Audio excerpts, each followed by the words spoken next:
Hello everyone, welcome to North East PSC. ये एक demo session है और इस डेमो सेशन में हम आज सिलेबस को डिस्कस करेंगे जो हमें कमीशन ने प्रोवाइड किया है। उससे पहले मैं आपको बताना चाहूँगी कि जो हमारा न्यू बैच है वो 28 अप्रैल से स्टार्ट हो रहा है फॉर एपीपीएससी। आप उसे एनरोल कर सकते हैं। This is about me, my name is Yashna. जो ये कोर्स हम लॉन्च कर रहे हैं 28 अप्रैल से, अगर आपको इस कोर्स को इनरोल करना है या फिर आपको इस कोर्स के रिगार्डिंग कोई भी इंफॉर्मेशन चाहिए या फिर डेमो क्लास के रिगार्डिंग कोई भी इंफॉर्मेशन चाहिए तो आप इस नंबर पे कॉल या व्हाट्सएप कर सकते हैं, या फिर आप इस क्यूआर कोड को भी स्कैन करके डेमो क्लास के रिगार्डिंग या फिर कोर्स के रिगार्डिंग इंफॉर्मेशन ले सकते हैं। तो आज जो है हम हिस्ट्री का, स्पेसिफिकली हिस्ट्री का हम सिलेबस डिस्कस करेंगे। जो हमें गाइडलाइंस प्रोवाइड की गई है कमीशन के थ्रू, हम उससे देखेंगे कि हमें हिस्ट्री में क्या क्या कवर करना है, early times to modern time. ठीक है, तो ये जो है ये हमें प्री के लिए सिलेबस प्रोवाइड किया गया है। आप देख सकते हैं कि इसमें बहुत ज़्यादा चीज़ें सेग्रीगेटेड नहीं है। मैं वो उस पोर्शन को हाईलाइट कर देती हूँ जो हिस्ट्री के लिए, जैसे ये history of India and Indian national movement and history of north east. तो आप देखिए कि बहुत ज़्यादा ब्रीफली हमें बताया नहीं गया है कि हमें हिस्ट्री में क्या क्या रीड करना है। तो हम पीवाईक्यू की हेल्प से, पीवाईक्यूज़ की हेल्प से हम डिस्कस करेंगे कि हमें हिस्ट्री में, इंडियन हिस्ट्री में कौन कौन से टॉपिक्स पर ज़्यादा ध्यान देना है। ठीक है, जैसे यहाँ हिस्ट्री ऑफ इंडिया में तो हम एंशियंट टाइम से मॉडर्न टाइम तक देखेंगे कौन कौन से रेलेवेंट टॉपिक्स है, कौन कौन से रेलेवेंट थीम्स है। एंड इंडियन नेशनल मूवमेंट, ये हमें स्पेसिफिकली बताया गया है कि हमें इंडियन नेशनल मूवमेंट पे क्वेश्चन आने के चांसेस है। देन हम हिस्ट्री ऑफ नॉर्थ ईस्ट देखेंगे। इतना ही सिलेबस हमें प्रोवाइड किया गया है प्रीलिम्स के लिए। ठीक है, जैसे कि आप सभी को पता है 3 स्टेजेस होते हैं, प्रीलिम्स, मेंस एंड इंटरव्यू। तो प्रीलिम्स के लिए हमें सिर्फ हिस्ट्री के रिगार्डिंग ये ही 2 चीज़ें बताई गई है। हमें ब्रीफली सेग्रीगेटेड वे में नहीं बताया गया है। बट जो मेंस का एग्जाम है, जो मेन एग्जाम है, उसके लिए चीज़ें थोड़ी सी सेग्रीगेटेड है। देखिए, तो इंडियन कल्चर को हमें, इंडियन कल्चर से क्वेश्चंस आ सकते हैं जिसमें हमें art forms, literature, architecture from ancient to modern times, इस पर क्वेश्चंस आ सकते हैं मेंस पे। देन मॉडर्न इंडियन हिस्ट्री, ये कहाँ से आ सकती है? Middle of the 18th century until present day, significant events, personalities and issues. Then freedom struggle, post independence and history of world. Arunachal की भी हिस्ट्री ऐड हुई है, पर ये इसी साल से हुई है। तो हम प्रीवियस ईयर क्वेश्चंस को देखेंगे कि कौन कौन से टॉपिक रेलेवेंट है और हम उस हिसाब से अपनी प्रिपरेशन स्टार्ट करेंगे। ठीक है, तो मैं थोड़ा सा ब्रीफली आपको हिस्ट्री के रिगार्डिंग बता देती हूँ। जैसे हमारा जो हिस्ट्री है, हमारी जो हिस्ट्री है वो 4 पार्ट्स में डिवाइडेड है। मतलब हिस्टोरियंस जो है हिस्ट्री को 4 पार्ट में डिवाइड करते हैं, क्योंकि जैसे आपने प्रीलिम्स में देखा हिस्ट्री ऑफ इंडिया बोला है, तो वो 4 पार्ट्स कौन कौन से हैं? एंशियंट, अर्ली मिडिवल,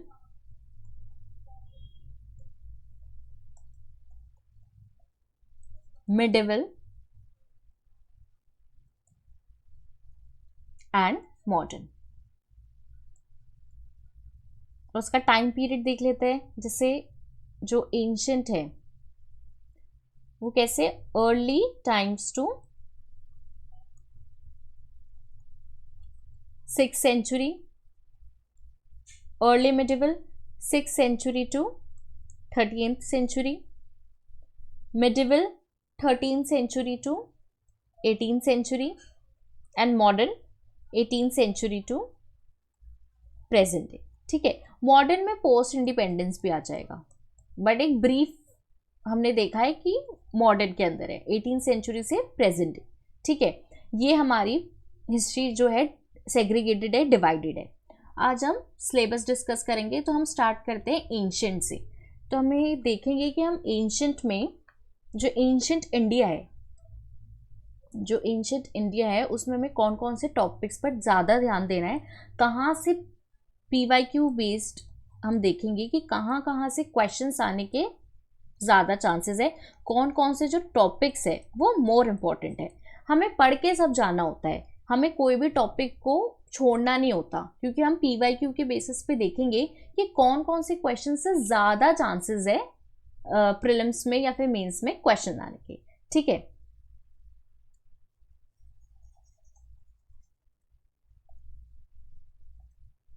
तो जैसे स्टार्ट करते हैं एंशंट इंडिया से।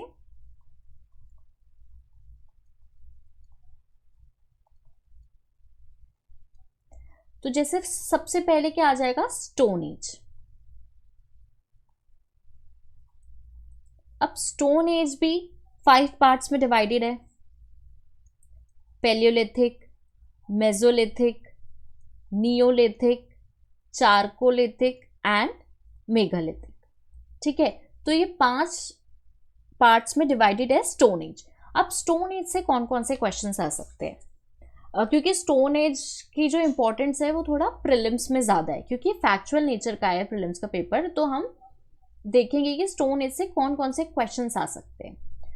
तो जैसे साइट्स पे क्वेश्चंस आ सकते हैं,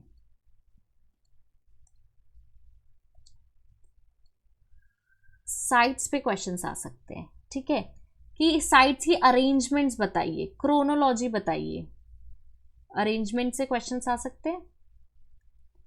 या फिर ये भी क्वेश्चंस आते हैं कि अर्ली एविडेंस बताइए कि किस साइट से मिला था। जैसे पूछ लेंगे सबसे पहले एविडेंस जो है वो बोन्स का कहाँ से मिला था, मटीरियल कल्चर के बारे में पूछ सकते हैं, केव्स के बारे में पूछ सकते हैं, कि फर्स्ट एग्रीकल्चर कहाँ पे स्टैब्लिश हुआ था, राइस का एग्जाम्पल के थ्रू पूछ सकते हैं कि सबसे पहले राइस के एविडेंस हमें कहाँ मिले हैं। डोमेस्टिकेशन के बारे में पूछ सकते हैं। ठीक है, तो स्टोन एज में जो है, जो साइट्स है वो बहुत इंपॉर्टेंट है, जो साइट्स वाला पार्ट है वो काफ़ी इंपॉर्टेंट है। तो हम यहाँ पे स्टोन एज में ट्राई करेंगे जितने भी हमें साइट्स मिलेगी जो इम्पॉर्टेंट है, इन सारे टॉपिक्स को देखते हुए हम साइट्स को लर्न करेंगे। ठीक है, देन नेक्स्ट टॉपिक है IVC, इंडस वैली सिविलाइजेशन। अब IVC में कैसे क्वेश्चंस आ सकते हैं, तो कंपेयर करने के लिए बोल सकते हैं, मतलब क्वेश्चन में आ सकता है कंपेयर करो विद वैदिक एज।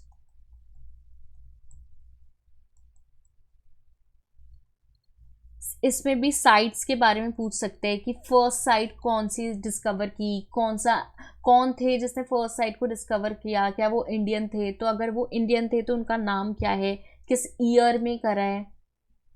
ठीक है, मटीरियल कल्चर के बारे में पूछ सकते हैं कि वहाँ पे ब्रॉन्ज प्रेजेंट था, सिल्वर प्रेजेंट था, गोल्ड प्रेजेंट था, क्या टिन प्रेजेंट था, ये सारी चीज़ें भी पूछ सकते हैं। ठीक है, देन सील्स के बारे में पूछ सकते हैं, एनिमल्स के बारे में पूछ सकते हैं कि हमें कौन कौन से एनिमल्स मिले, किसकी बोन्स मिली, किस साइड से कौन सा एनिमल मिला। ठीक है, ये सारे क्वेश्चन पूछ सकते हैं। देन एक ये चीज़ भी पूछ सकते हैं कि रिवर्स के बारे में, कि कौन सी साइट कौन सी रिवर पे मिली है, ये क्वेश्चन पूछ सकते हैं। ठीक है, ये पूछ सकते हैं कि सबसे बिग सेटलमेंट कौन सी है, बिगेस्ट सेटलमेंट पूछ सकते हैं।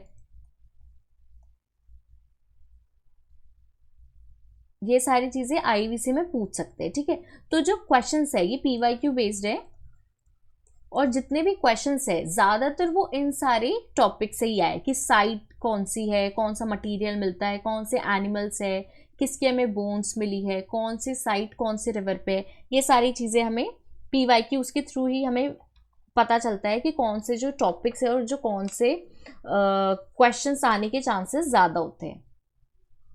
देन है वैदिक एज।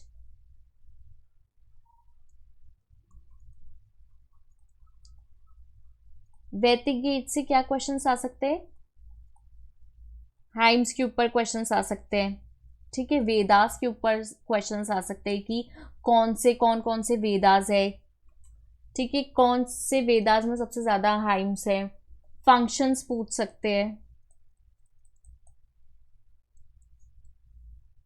फिर टर्मोलॉजी पूछ सकते हैं कि वैदिक एज में जो टर्म्स यूज होती थी उसका मीनिंग क्या है, उसका इंग्लिश मीनिंग क्या है, ये सारे क्वेश्चन भी पूछ सकते हैं। फिर गॉड्स के बारे में भी पूछ सकते हैं, क्योंकि वैदिक एज में नेचुरल चीज़ें होती थी, जैसे विंड, फायर, इन सारी चीज़ों से गॉड डिराइव करते थे, ठीक है। तो गॉड्स के बारे में पूछ सकते हैं कि वॉर गॉड कौन था, वाटर गॉड कौन था, लार्जेस्ट हाइम्स कौन से थे, ऐसे क्वेश्चंस पूछ सकते हैं। वाटर गॉड कौन था, ये सारे क्वेश्चन पूछ सकते हैं, ठीक है। फिर हमें ब्रीफली, जैसे ये प्री के लिए ज़्यादा इंपॉर्टेंट हो जाएंगे, क्योंकि ये फैक्चुअल नेचर के जो क्वेश्चंस होते हैं वो प्री के लिए ज़्यादा इंपॉर्टेंट है। फिर हमसे मेंस में क्या पूछ सकते हैं इसमें? जैसे मेंस में पूछ सकते हैं कि इकोनॉमिक लाइफ कैसी थी, राइट। पूछ सकते हैं वैदिक सोसाइटी कैसी थी। फिर लेटर वैदिक और वैदिक पीरियड को कंपेयर करने के लिए बोल सकते हैं वैदिक एज एंड लेटर वैदिक एज। इसमें कंडीशन ऑफ विमेन पूछ सकते हैं कि क्या डिफरेंस था वैदिक एज की जो विमेन वहां रहती थी और लेटर वैदिक एज में क्या क्या क्या चेंजेस आए, ठीक है। ये सारे क्वेश्चंस पूछ सकते हैं। वैदिक रिलीजन में क्या चेंज आया,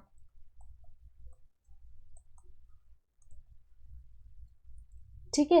society, women, religion, economic life, political life, ये सारे जो क्वेश्चंस है, ये सारे जो टॉपिक्स है वो मेंस के लिए ज़्यादा रेलिवेंट है, क्योंकि हमें वहाँ पे डिस्क्रिप्टिव पेपर लिखना है, प्री में हमें ऑब्जेक्टिव लिखना है। तो यहाँ पे हमें चीज़ों को याद करना होगा, हमें साइट्स याद करनी होगी, हमें छोटे छोटे जो फीचर्स है वो याद करने होंगे। बट मेंस में हम डिस्क्रिप्टिव पेपर है तो हमें उतना हमारी लर्निंग कैपेसिटी कम और हमारी कॉन्सेप्चुअल जो क्लैरिटी है वो ज़्यादा होनी चाहिए, ठीक है। देन वैदिक एज कंप्लीट करने के बाद जो नेक्स्ट टॉपिक है एंशिएंट इंडिया का, वो है pre Mauryan age. Pre Mauryan age से क्वेश्चंस आने के जो चांस है वो बहुत ज़्यादा हो जाते हैं, क्योंकि इसमें बहुत सारे चेंजेस आए थे। तो ये जो टॉपिक है ये काफ़ी इंपॉर्टेंट है, ठीक है। तो यहाँ पे मैं एक लाइन ड्रॉ कर देती हूँ जिसमें एक ही टॉपिक से फिर हम देख लेंगे कि प्री के लिए क्या चीज़ें रेलेवेंट है और मेंस के लिए क्या चीज़ें रेलेवेंट है, ठीक है। तो जैसे प्री में क्या पूछ सकते हैं, जैसे 16 महाजनपदास थे, महाजनपदास, तो इनके बारे में पूछ सकते हैं। 16 थे ये, तो पूछ सकते हैं कि ये 16 महाजनपदास की कैपिटल क्या थी, किस रिवर पे थे, और 16 महाजनपदास थे तो 16 ही किंग्स होंगे, तो किंग्स के बारे में पूछ सकते हैं।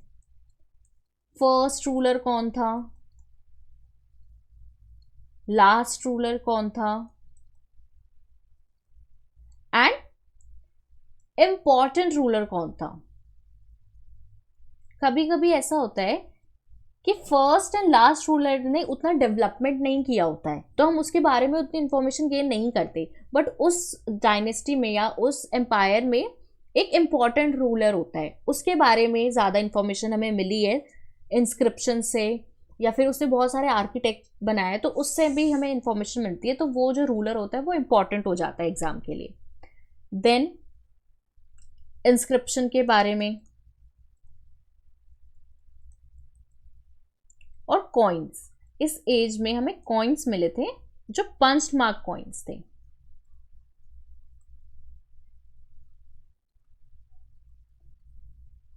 ठीक है, अब इसका हम देखते हैं कि मेंस में कैसे क्वेश्चंस आ सकते हैं। ठीक है, तो इसमें महाजनपदास के बारे में भी पूछ सकते हैं कि कैसे इमर्ज हुए, है ना। राइज एंड ग्रोथ पूछ सकते हैं महाजनपदास की। फिर जो एक इम्पॉर्टेंट आपने नाम भी सुना होगा, मगधा बहुत स्ट्रॉन्ग एम्पायर था, तो उसके बारे में क्वेश्चंस आ सकते हैं। ठीक है, ये प्री एंड ये मेंस का पार्ट हो गया। वैसे तो हमें प्री प्लस मेंस साथ पढ़ना चाहिए, पर जब बस हम प्री की बात करते हैं तो हम थोड़ा सा फैक्चुअल चीज़ों पे ज़्यादा ध्यान देते हैं। ठीक है, देन प्री मॉडर्न एज में ही एक इम्पॉर्टेंट इंसिडेंट हुआ था, इरानियन एंड ग्रीक इन्वेजन।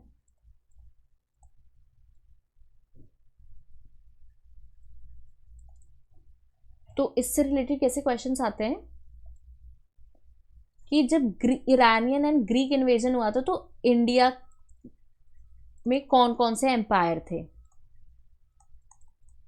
किस एम्पायर में कौन सा किंग था। ठीक है, ऐसे क्वेश्चंस आते हैं।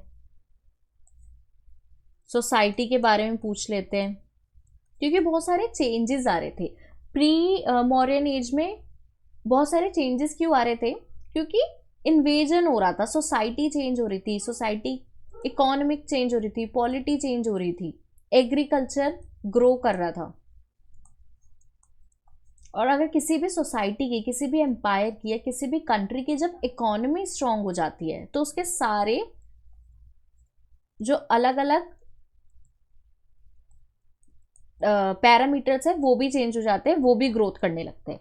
ठीक है, इकोनॉमिक कंडीशन, पॉलिटिकल कंडीशन, ठीक है, ये सारी चीजें थी। और 6th सेंचुरी में, मतलब प्री मॉडर्न एज में,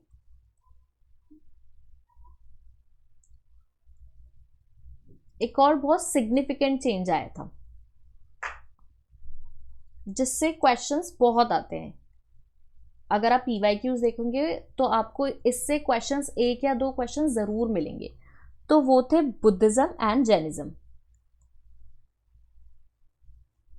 बुद्धिज्म, पहले हम बुद्धिज्म के बारे में देखते हैं। तो बुद्धिज्म पे कैसे क्वेश्चंस आ सकते हैं कि काउंसिल्स कहाँ हुई थी। 4 काउंसिल्स हुई है बुद्धिज्म की, तो वो पूछ सकते हैं कि फर्स्ट काउंसिल कहाँ हुई थी, सेकंड कहाँ हुई थी, थर्ड कहाँ हुई थी, एंड फोर्थ कहाँ हुई थी।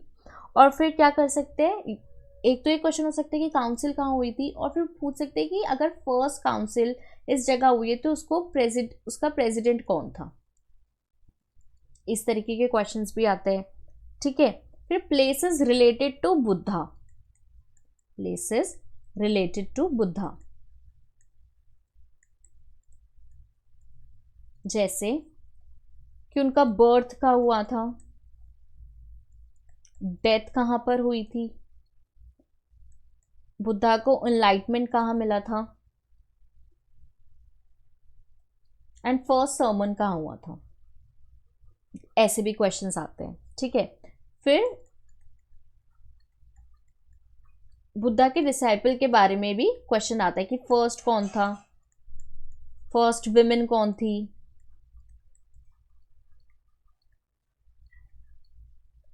फिर एक इंपॉर्टेंट डिफरेंस पूछा जाता है Hinayana Buddhism and Mahayana Buddhism में, हीनयाना एंड महायाना बुद्धिज्म। इसमें डिफरेंस पूछा जाता है, मतलब आपको फीचर्स दे दिए जाएंगे 1 2 3 4, और फिर आपको बताना होगा कि ये जो फीचर्स है वो महायाना बुद्धिज्म के हैं या फिर हीनयाना बुद्धिज्म के हैं। ठीक है, तो इसके हम डिफरेंसेस भी देखेंगे। जो बुद्धा की टीचिंग्स थी उस पे भी क्वेश्चंस आते हैं। 8 फोल्ड पाथ थे,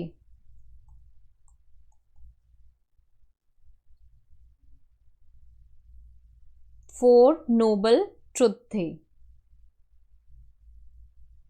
सॉरी 4 नोबल ट्रुथ, इस पे भी क्वेश्चन आए। एंड स्टैचूज, किसी स्टैचू में पूछ सकते हैं कि जहां बुद्धा मेडिटेटिव फॉर्म में है, मेडिटेशन कर रहे हैं, वो स्टैचू हमें कहाँ पे मिला है। ठीक है, जहाँ पे बुद्धा की बियर्ड है वो स्टैचू हमें कहाँ मिला है। जहाँ पे सबसे लॉन्गेस्ट एंड टॉलेस्ट जो बुद्धा का स्टैचू है वो किस साइड पे है या किस टाउन में है, वैसे क्वेश्चंस आते हैं। ठीक है, देन है जैनिज्म।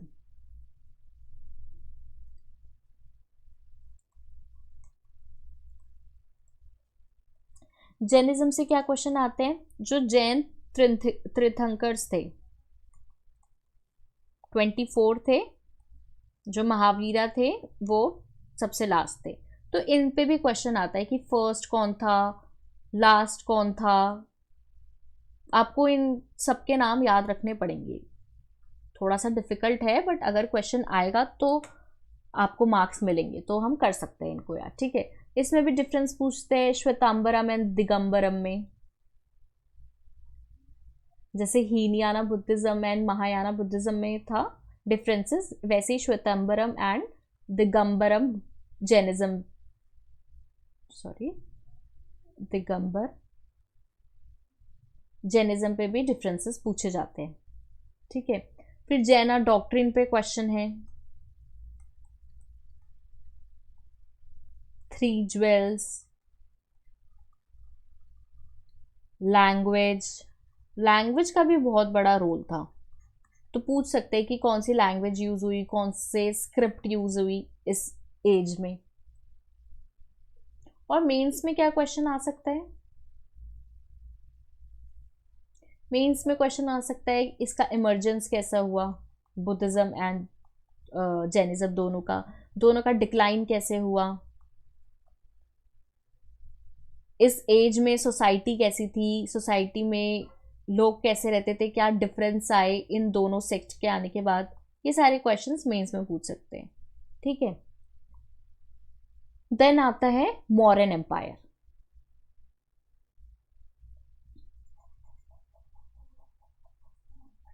मौर्यन एम्पायर, जैसे मौर्यन एम्पायर में बहुत सारे किंग्स हैं, पर जो 2 बहुत इंपॉर्टेंट है वो कौन से है? चंद्रगुप्ता एंड अशोका।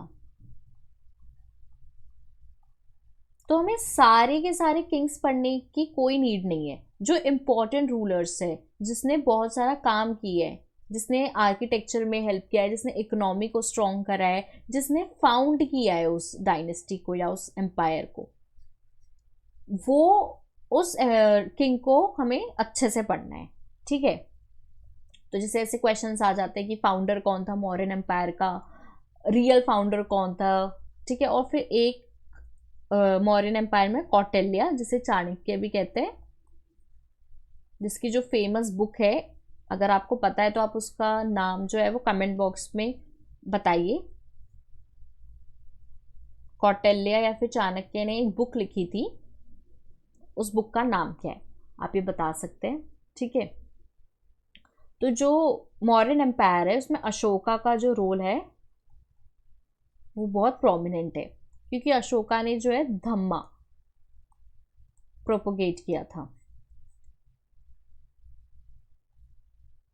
हम इस मौर्यन एम्पायर में देखेंगे कि लैंड रेवेन्यू कैसा था। अब लैंड रेवेन्यू में हम प्री के लिए क्या पढ़ेंगे कि टर्मोलॉजीज पढ़ेंगे, क्या क्या टर्म्स किस किस लैंड किस किस टैक्सेस के लिए यूज होता था। ठीक है, क्योंकि इकोनॉमी अच्छी है तो ऑफ कोर्स टैक्स भी लिया जाएगा। देन वॉर्स के बारे में पढ़ेंगे, बैटल के बारे में पढ़ेंगे, जैसे कलिंगा का जो वॉर है वो बहुत इंपॉर्टेंट है अशोका के लाइफ में। और क्रोनोलॉजी पढ़ेंगे,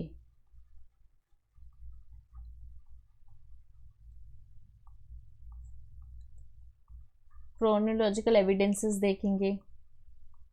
इस टाइम पीरियड पे क्या है, फॉरेनर्स भी आ रहे थे, फॉरेन एम्बेसडर भी आ रहे थे। तो ऐसे भी क्वेश्चन आते हैं कि एक फॉरेन एम्बेसडर का नाम लिखेंगे और फिर उसमें 4 ऑप्शंस देंगे और फिर पूछेंगे कि ये किस किंग के रूल में आया था इंडिया में, ठीक है। और जो एक इम्पॉर्टेंट चीज़ है अशोका में वो है एडिक्ट्स, मेजर, माइनर, ठीक है, और है रॉक या स्टोन एडिक्ट्स। इसी एडिक्ट्स में जो अशोका है उसने अपना धम्मा प्रोपोगेट किया था, ठीक है। ये हो गई मौर्यन एम्पायर के बाद, मौर्यन पीरियड के बाद। मौर्यन पीरियड के बाद जो नेक्स्ट इंपॉर्टेंट एंशिएंट इंडिया में टॉपिक है वो है post modern period. Post modern period क्यों इंपॉर्टेंट है? पोस्ट मॉडर्न पीरियड, इसमें भी जो है वो बाहर से इन्वेजन हुआ था। इस पीरियड में भी जैसे मौर्यन एम्पायर है, मौर्यन एम्पायर में एक स्ट्रॉन्ग सेंट्रलाइज्ड किंग का राज था, एक strong and centralised kingdom establish था। बट पोस्ट मौर्यन मतलब मौर्यन एम्पायर के डिसइंटीग्रेट होने के बाद जो डायनेस्टीज आई, जो किंगडम्स आए, उसकी इंपॉर्टेंस है, ठीक है। तो यहाँ पे भी फॉरेन इन्वेजन हुआ था, जैसे इंडो ग्रीक्स, शाकाज, ये भी सारी चीज़ें थोड़ी सी लर्न करनी मुश्किल है, तो हम इसको निमोनिक्स के थ्रू भी याद करेंगे, ठीक है। क्लास जब स्टार्ट होगी तो हम निमोनिक्स भी बनाएंगे कि इन सारी चीज़ों को लर्न करने के लिए। पार्थियंस, कुशानास, ठीक है। फिर एक तरफ थे सुंगाज, कनवाज, चेडीज, सातवानाज। तो पोस्ट मॉडर्न एज में क्या था, बहुत छोटे छोटे किंगडम इमर्ज्ड हुए थे जिसने इंडिया की इकोनॉमी, पॉलिटी एंड सोसाइटी को चेंज किया था। इसमें कैसे क्वेश्चंस आ सकते हैं, जैसे यहाँ पे कॉइन्स का रोल बहुत इंपॉर्टेंट था। Gold coins, copper coins, silver coins, और इस टाइम पीरियड पे कॉइन्स के ऊपर इमेजेस भी, जैसे कॉइन है यहाँ पे जिसने ये इशू कराया उस राजा की फोटो लगी होती थी, उस किंग की पिक्चर होती थी, इनग्रेव्ड होती थी चीज़ें, ठीक है। तो ये सारी चीज़ें भी देखने को मिली है। यहाँ पे भी हम इम्पोर्टेंट किंग्स एंड उनके रोल्स पढ़ेंगे। प्रीलिम्स में स्पेसिफिकली हमें थोड़ा सा first, last and important Kings के नाम याद होने चाहिए और वो कुछ टाइम पीरियड पे थे। इस पोस्ट मॉडर्न पीरियड में जो ऑथर्स एंड पोएट्स थे उनका रोल भी बहुत ज़्यादा था, क्योंकि आर्ट को, जो आर्ट है, चाहे वो म्यूज़िक के फॉर्म में हो, चाहे पेंटिंग के फॉर्म में हो, चाहे पोएट्री के फॉर्म में हो, चाहे लिटरेचर के फॉर्म में हो, ठीक है, तो वो बहुत ज़्यादा ग्रो कर रही थी। तो यहाँ हमारा जो है वो पोस्ट मॉडर्न ख़त्म हो जाता है। और पोस्ट मॉडर्न में हम अगर हम मेंस की बात करें तो हम वो ही 5-6 चीज़ों पे क्वेश्चंस आ जाते हैं। Social condition, economic condition, political condition and society, economic, political and religion. इन सारी 4 जो फैक्टर्स हैं इन पे क्वेश्चंस आ सकता है, ठीक है।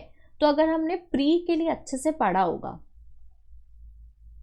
वैसे प्री प्लस मेंस पढ़ते हैं, पर अगर हमें प्री के कुछ फैक्चुअल चीज़ें याद होगी, हमें स्टोरी याद होगी, हिस्ट्री विद स्टोरी अगर हमें अच्छे से फ्रेम करने आती है तो हिस्ट्री के क्वेश्चंस ईजी हो जाते हैं फॉर्म करने।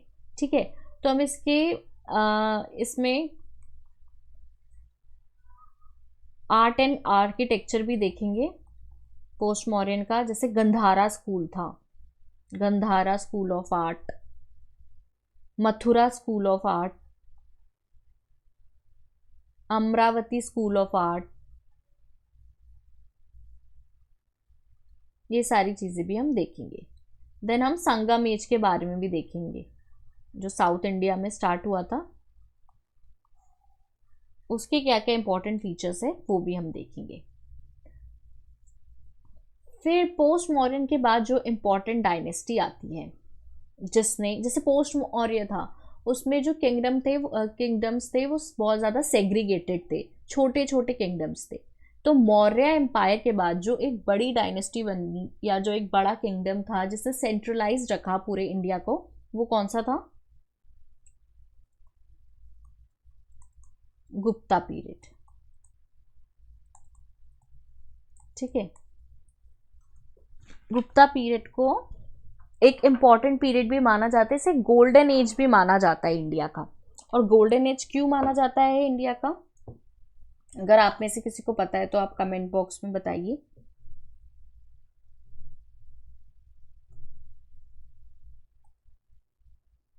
तो गुप्ता पीरियड में भी किंग्स इंपॉर्टेंट है, फर्स्ट, लास्ट एंड इम्पॉर्टेंट। यहाँ पे रिचुअल्स के बारे में भी क्वेश्चंस आ जाते हैं, जैसे जो अश्वमेधा रिचुअल है वो बहुत ज़्यादा उसके एविडेंस मिले थे हमें गुप्ता पीरियड में। ठीक है, हम देखेंगे कि गुप्ता का एम्पायर कैसा था, गुप्ता का आर्किटेक्चर कैसा था, क्या क्या ऐसी चीज़ें थी जिसने गुप्ता एम्पायर को इतना फ्लरिश किया और ये सेंट्रलाइज्ड किंगडम बन के आया आफ्टर मौर्यास। ठीक है, गुप्ता के पीरियड में हुनास का भी इन्वेजन हुआ था। तो देखेंगे कौन कौन से गुप्ता लीडर्स थे जिसने हुना इन्वेजन से इंडिया को बचाया था। देन बहुत सारी बुक्स भी लिखी गई इस पीरियड में। फिर टैक्स, मतलब जो टर्मिनोलॉजी है वो इम्पॉर्टेंट है हिस्ट्री एंशिएंट इंडिया में स्पेसिफिकली। तो कोई टर्म दे दिया जाएगा और फिर आपसे पूछा जाएगा कि इसका मीनिंग क्या है, कोई टैक्स है, कोई बुक है, इस तरीके से। ठीक है, फिर गुप्ता पीरियड में ही हमें साउथ में वकाटकास का रोल भी दिखता है, पर इससे जो क्वेश्चंस है वो थोड़े कम आते हैं, गुप्ता पीरियड ज़्यादा इंपॉर्टेंट है।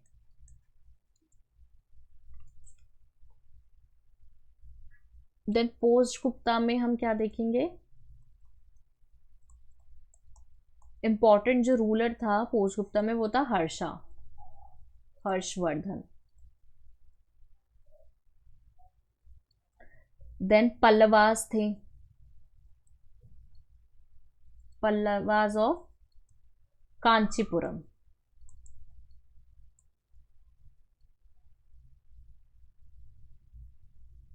चालुक्याज ऑफ बदामी।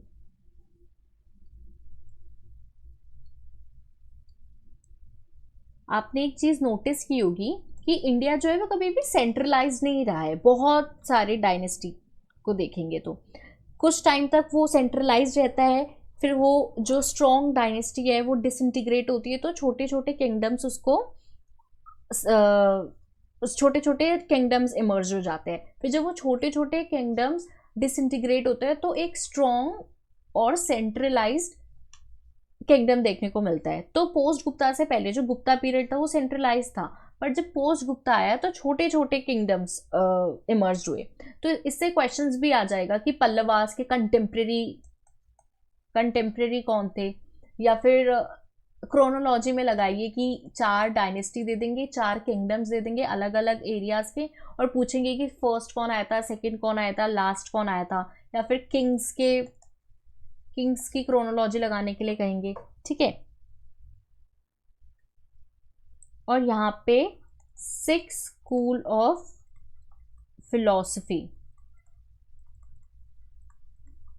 इससे भी क्वेश्चंस देखने को मिले। ठीक है, ये सारी चीज़ें हम डिटेल में क्लास में देखेंगे। अभी तो आज हम सिर्फ थोड़ा सा इलेबोरेटेड वे में PYQ से जो मैंने चीज़ें एनालाइज किए वो बता रही हूँ आपको कि कहाँ कहाँ से क्वेश्चंस आने के चांसेस ज़्यादा है। फिर हिस्ट्री में जो सबसे इम्पॉर्टेंट है वो है आर्ट एंड आर्किटेक्चर, है ना।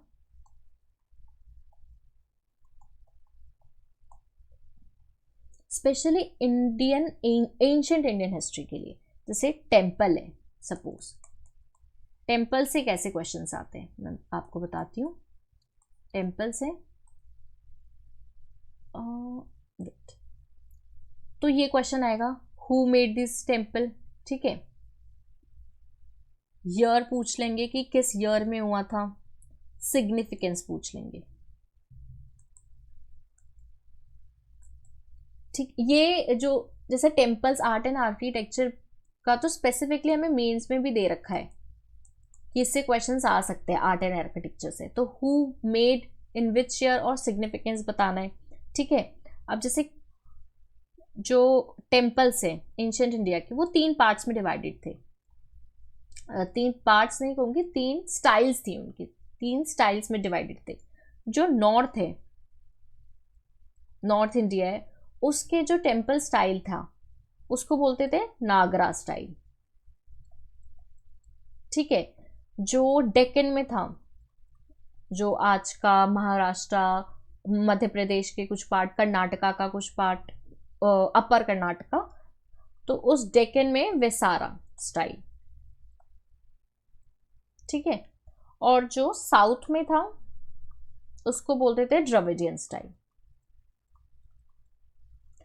तो जैसे क्वेश्चन पूछ देंगे कि एक एग्जाम्पल देंगे, एक टेम्पल का नाम लिखेंगे और फिर आपको ऑप्शंस देंगे 3, या बोलो नन भी एक ऑप्शन होता है जैसे। तो ऑप्शन देंगे कि ये जो ये टेम्पल है वो किस स्टाइल में बना है। तो अगर वो नागरा होगा, वैसारा होगा, द्रविडियन होगा, इन तीनों में से हम किसी एक को टिक कर देंगे। फिर आते हैं, हमें टेम्पल्स के एग्जाम्पल देखने को मिलते हैं केव जो आर्किटेक्चर है उसमें भी, जैसे एलोरा हो गया, अजंता हो गया।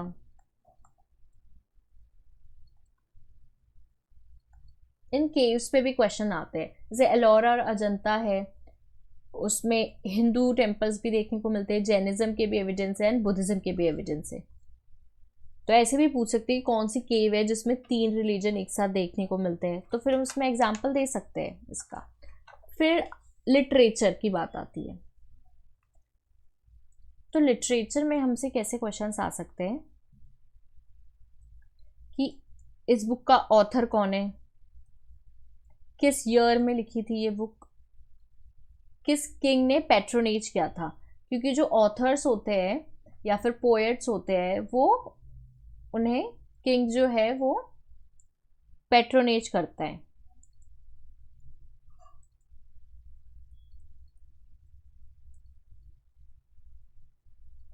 ठीक है, तो यहाँ पे जो है हमारा एंशंट कवर होता है।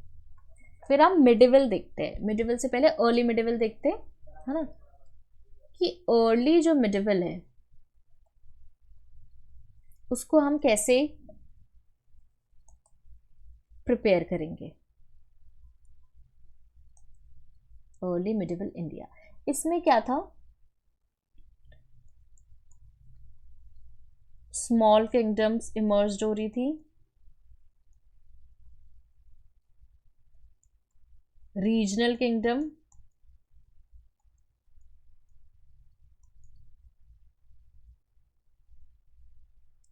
ठीक है, बहुत सारी इंस्क्रिप्शन लिखी जा रही थी। जैसे एक साइड राजपूत्स इमर्ज हो रहे थे, साउथ में बहुत सारी डायनेस्टीज इमर्ज हो रही थी, और सोसाइटी जो है वो भी चेंज हो रही थी।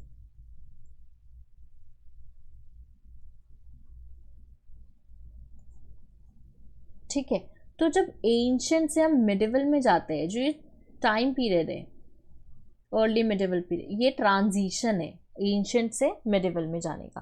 ठीक है, तो हम आज एक और जो टॉपिक है एंशियंट के बाद मिडिवल, वो अच्छे से देख लेंगे कि उससे कौन कौन से क्वेश्चंस आ सकते हैं।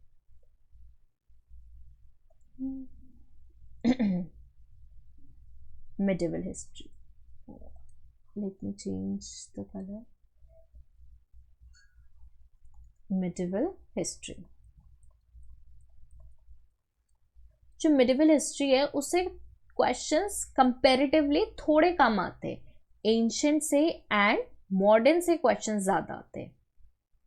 मीन्स में तो मॉडर्न का थोड़ा रोल ज़्यादा है, बट एंशियंट एंड मॉडर्न से क्वेश्चंस जो है वो प्री में ज़्यादा आते हैं और मिडिवल से थोड़ा कम आते हैं। बट इट डजेंट मीन कि हम इस जो एक इतना बड़ा टाइम पीरियड है उसको स्किप ही करके चले जाए। हमें थोड़ा बहुत आइडिया रहना चाहिए और फिर हम इसमें इंपॉर्टेंट टॉपिक्स ही करेंगे। ठीक है, तो जब मुस्लिम इन्वेजन हुआ,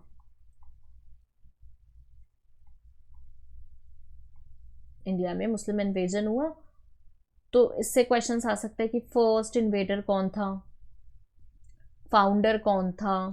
जैसे एक डायनेस्टी थी गजनवीद डायनेस्टी, तो पूछ सकते हैं इसका फाउंडर कौन था, कौन कौन से अटैक्स हो रहे थे, ऑथर्स एंड कौन कौन से पोएट्स आए थे जिसने ये सारी इंफॉर्मेशन दी। ठीक है, फिर मुस्लिम इन्वेजन के बाद जो नेक्स्ट इंपॉर्टेंट चीज़ होती है मिडिवल इंडिया में, वो होती है दिल्ली सल्तनत।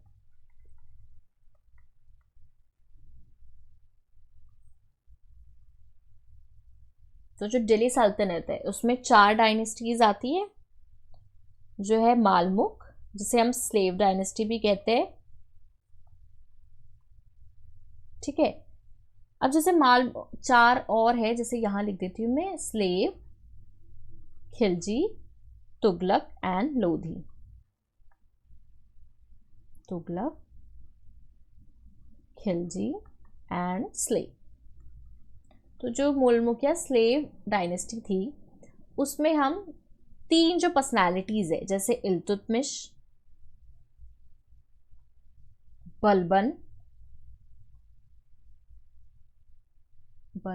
एंड रजिया सुल्तान। ठीक है, स्पेसिफिकली इनके बारे में थोड़ा पढ़ेंगे। फिर हम डिपार्टमेंट्स देखेंगे कि लैंड के लिए कौन सा डिपार्टमेंट था, टैक्स के लिए कौन सा डिपार्टमेंट था। ठीक है, फिर खिलजी डायनेस्टी, मतलब मिडिवल में हमें रीड करते हुए चलना है, और जो इम्पोर्टेंट है मैं वो आपको बताऊंगी, और उस पर जिस पे क्वेश्चन ज़्यादा है हम थोड़ा सा उसे डिटेल में करेंगे।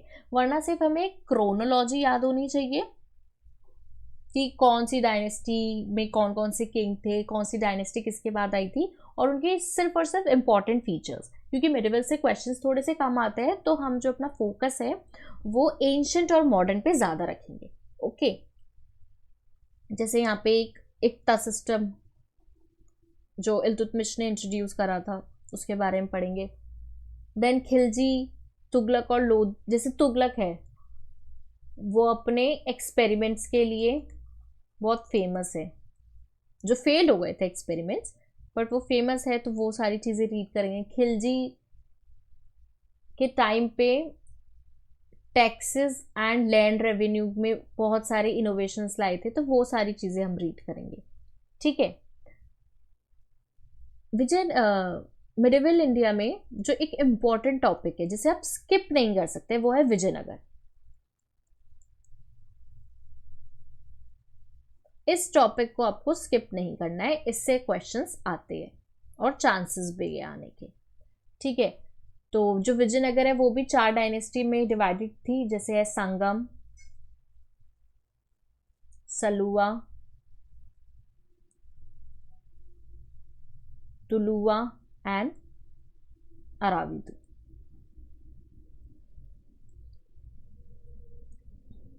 ठीक है, तो इसमें भी हम देखेंगे कि फाउंडर कौन था विजयनगर का, आर्ट एंड आर्किटेक्चर देखेंगे, लिटरेचर देखेंगे, कौन कौन सी बैटल्स हुई थी वो देखेंगे, जैसे तुलुवा जो डायनेस्टी है उसका जो बहुत फेमस किंग है कृष्णदेवराया,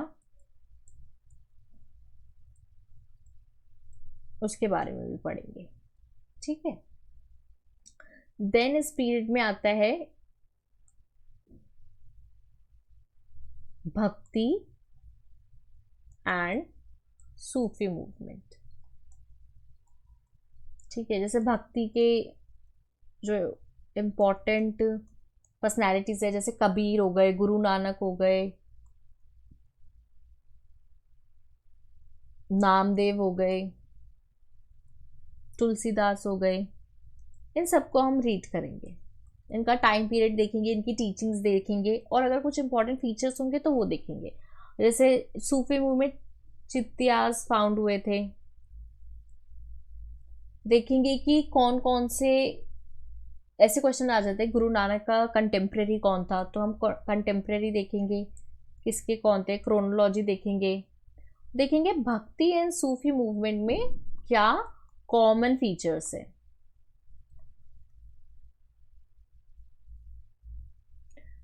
फिर देखेंगे कि पूछ लेते हैं कि which person belongs to which cult, वैसे क्वेश्चंस भी आए हैं काफ़ी, तो हम उस देखेंगे, वो क्वेश्चंस देखेंगे, विच कल्ट, ठीक है। और जो लास्ट मिडिवल में जो डायनेस्टी आई, एम्पायर जिसने स्टैब्लिश किया, वो थे मुगल्स। क्रोनोलॉजी तो हमको इनके पता होनी ही चाहिए। देन आर्किटेक्चर, कौन कौन सी बैटल हुई, क्योंकि मुगल्स जब आए थे तो काफ़ी सारी बैटल्स हुई थी, तो उसको भी हम क्रोनोलॉजी में देखेंगे। और मुगल्स में जो इम्पोर्टेंट एम्परर था वो था अकबर। अकबर ने बहुत सारे अच्छे काम भी किए थे, तो ये फेमस भी है, जैसे मिलिट्री एक्सपेंशन किया था, डिपार्टमेंट्स, एक ये सिस्टम लेके आए थे, मनसबदारी एंड जागीरदारी,